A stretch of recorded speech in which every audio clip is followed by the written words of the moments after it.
Next आगे देखते हैं किसी भी एक्स्ट्रा रो या कॉलम को कैसे इंसर्ट किया जाता है। तो जैसे इसके लिए हम एक नई शीट में आपको एक टेबल के रूप में इसमें बताते हैं। ये हमारे पास एक टेबल बनी हुई है, इसमें हम चाहते हैं कि कुछ एक्स्ट्रा रो और कॉलम भी बने। अब रो कौन से होते हैं, कॉलम कौन से होते हैं, ये हमने आपको बता ही दिया है कि ये वर्टिकली जो है वो है कॉलम और जो हॉरिजेंटली है वो है आपके रो। अब आपको क्या इंसर्ट करना है, रो इंसर्ट करना है या कॉलम इंसर्ट करना है। जैसे हम यहाँ पे ऊपर हेडिंग भी बनाना चाहते हैं, तो हेडिंग बनाने के लिए हमारे पास ऊपर कोई भी स्पेस नहीं है, यानी एक्स्ट्रा रो हमारे पास नहीं है। तो एक्स्ट्रा रो बनाने के लिए आप इसी रो पर अपना कर्सर रखें, राइट क्लिक करें और इंसर्ट में जाएं और यहाँ पे देखिए जैसे इंसर्ट पे हमने क्लिक किया तो यहाँ पे एक रो इंसर्ट हो गया।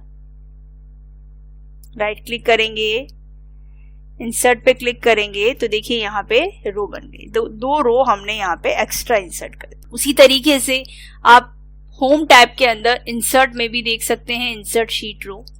ये देखिए इस तरह से इंसर्ट हो जाता है। एक चीज का हमेशा ध्यान रखना है कि जब भी हम कोई रो इंसर्ट करते हैं तो वो हमेशा एक नंबर ऊपर की तरफ आता है।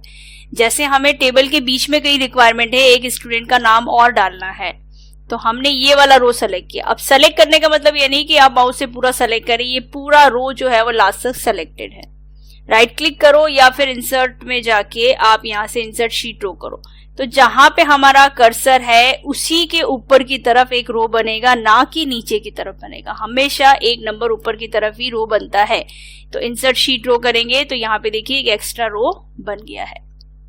उसी तरीके से जैसे हमने रो बनाया वैसे ही आप कॉलम बना सकते हैं। जैसे हमें यहाँ पे एक कॉलम की और जरूरत है तो हमें कॉलम बनाने हैं कि एक्स्ट्रा डिटेल हम और ऐड कर सकते हैं। एक हमें हेडिंग और बनानी है, उस हेडिंग की डिटेल भी हमें डालनी है।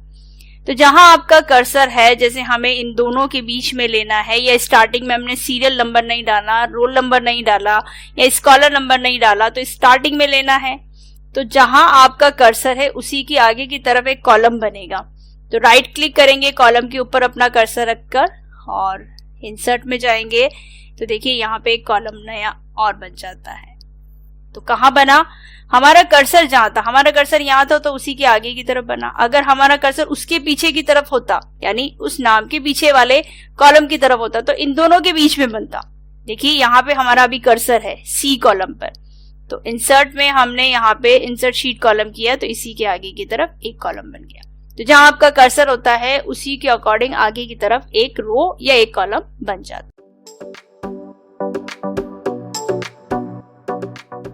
कई बार होता है कि एक्स्ट्रा रो कॉलम बन गए हैं, उनको अगर डिलीट करना हो तो डिलीट कैसे करते हैं। तो डिलीट करने के लिए वही तरीका है, राइट क्लिक करो। जैसे ये कॉलम हमें डिलीट करना है तो राइट क्लिक किया, डिलीट ऑप्शन में गए, डिलीट हो गया। या फिर हमें ऑप्शन में जाके जैसे ये वाला कॉलम भी हमें डिलीट करना है तो कर्सर यहीं रखना है, हमें जिस कॉलम या रो को डिलीट करना है। तो डिलीट ऑप्शन में गए, डिलीट शीट कॉलम कर दिया तो वो कॉलम डिलीट हो गया। रो डिलीट करना है, जैसे बीच वाला रो जो है एक्स्ट्रा है, अगर हमें नहीं रिक्वायरमेंट है तो उसको हम डिलीट कर सकते हैं, चाहे तो राइट क्लिक करके करें या फिर डिलीट ऑप्शन में जाके डिलीट शीट रो करेंगे तो यहाँ पे वो रो डिलीट हो जाती है। एक साथ अगर करना है तो जिन रो या कॉलम को आप डिलीट करना चाहते हैं उन्हें एक साथ सेलेक्ट कर लो। जैसे हमने इन तीनों रो को एक साथ 1 2 और 3 तीनों रो को एक साथ सेलेक्ट कर लिया, डिलीट ऑप्शन में गए, डिलीट शीट रो कर दिया।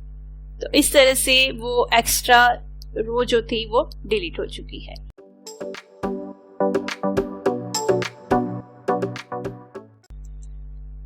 इसके अलावा किसी एक सेल को इंसर्ट करना हो और उसे डिलीट करना हो, तो एक सेल को इंसर्ट करने के लिए इंसर्ट में जाएंगे और इंसर्ट सेल करेंगे। यहां से इंसर्ट सेल करेंगे तो एक नया सेल इंसर्ट होता है जहां आपका कर्सर है। जैसे हमारा कर्सर यहाँ पे रखा हमने और इंसर्ट में जाके इंसर्ट सेल किया तो देखिए इसमें आपको कुछ ऑप्शन पूछेगा कि शिफ्ट सेल राइट।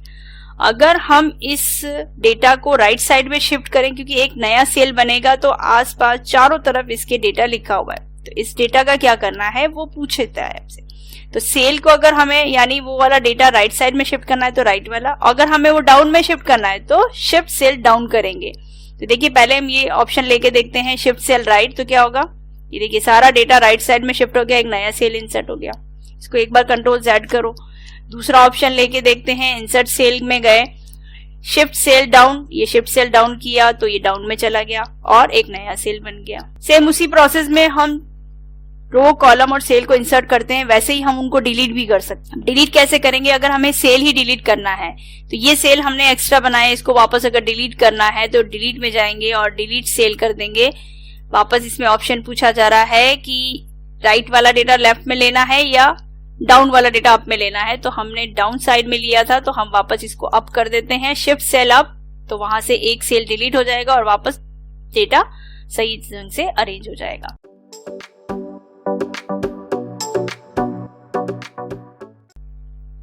उसके बाद नेक्स्ट हम इसमें देख रहे हैं कि अगर हमें किसी भी रो या कॉलम को हाइड करना हो, देखो कई बार होता है कि बहुत बड़ी टेबल है और बहुत बड़ी टेबल में आपको किसी रो कॉलम को हाइड करना है। हाइड क्यों करना है कि जैसे हमें अभी स्टार्टिंग का यानी इस स्टूडेंट का नाम और स्टूडेंट के लास्ट के मार्क्स जो टोटल मार्क्स है वही देखने हैं, बाकी और कोई भी डिटेल नहीं देखनी है, तो हमें ये दोनों कॉलम पास पास में चाहिए। अब हटाएंगे तो नहीं, डिलीट तो नहीं करेंगे क्योंकि ये तो सारा डेटाबेस आपने तैयार किया हुआ है, तो हमें उसका नाम और उसकी लास्ट की टोटल ही देखनी है। तो एक स्टार्टिंग वाला कॉलम है, एक लास्ट वाला कॉलम ही देखना है, तो बाकी सारे कॉलम को आप हाइड कर सकते हैं। हाइड करने का जो तरीका है, आप इनको जैसे बी से लेकर एस तक मुझे हाइड करना है, तो मैंने बी से लेकर एस तक सेलेक्ट कर लिया। और कॉलम के ऊपर, जब भी हम रो कॉलम की बात करते हैं तो आपका कर्सर रो कॉलम के ऊपर ही होना चाहिए, बीच में नहीं, शीट के बीच में नहीं होना चाहिए। रो कॉलम की बात करें तो रो कॉलम पर होना चाहिए। राइट क्लिक करेंगे और यहां से हम हाइड का ऑप्शन ले लेंगे। ये हाइड, ये देखिए हाइड हो गए। अब हमारे पास सिर्फ ए और आई कॉलम ही है, बाकी सारे कॉलम हमने हाइड कर दिए। वैसे ही अगर हमें रो को भी करना है तो रो को भी हाइड कर सकते हैं। अच्छा, पहले अब इनको अनहाइड करके देख लेते हैं कि अनहाइड कैसे करते हैं। अब अनहाइड करने के लिए ध्यान ये रखना है कि आपको ए और आई दोनों, क्योंकि इन दोनों कॉलम के बीच में ही वो सारे कॉलम है जो हाइड है, तो इन दोनों कॉलम को हमें सेलेक्ट करना है। दोनों कॉलम को हमने सेलेक्ट किया, राइट क्लिक किया और यहां से ले लिया अनहाइड, तो देखिए वापस सारे कॉलम आपके सामने एक साथ आ जाते हैं। यही चीज अगर आप चाहें तो ऑप्शन में भी देख सकते हैं। ये हमने जैसे दो कॉलम को ही सेलेक्ट कर लिया, ऑप्शन में यानी फॉर्मेट पे गए, फॉर्मेट में यहाँ पे आपको हाइड और अनहाइड का ऑप्शन दे रखा है, हाइड रो या कॉलम। हमारे पास अभी कॉलम सेलेक्ट है, हाइड कॉलम कर देंगे, वो कॉलम हाइड हो जाएंगे। अगेन अगर हम फॉर्मेट में जाके हाइड अनहाइड के ऑप्शन में अनहाइड कॉलम कर देते हैं तो वापस अनहाइड हो जाते हैं। तो चाहे तो आप राइट क्लिक करके करें या फॉर्मेट ऑप्शन को यूज करें। फिर नेक्स्ट हमें यहाँ पे किसी रो को भी हाइड करना है, तो रो को सेलेक्ट कर ले। हमने 2 से लेकर 6 तक हमने रो को सेलेक्ट कर लिया, हमें 2 से लेकर 6 तक रो हाइड करनी है।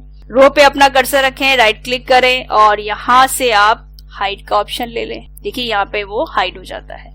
अनहाइड करना है तो वापस हम उसी पे अनहाइड करेंगे, यानी 1 और 7 दोनों को सेलेक्ट करेंगे क्योंकि इन्हीं के बीच में सारे रो हैं। तो इसको सेलेक्ट किया, राइट क्लिक किया, अनहाइड कर दिया, तो इस तरह से क्या होगा, अनहाइड हो जाता है।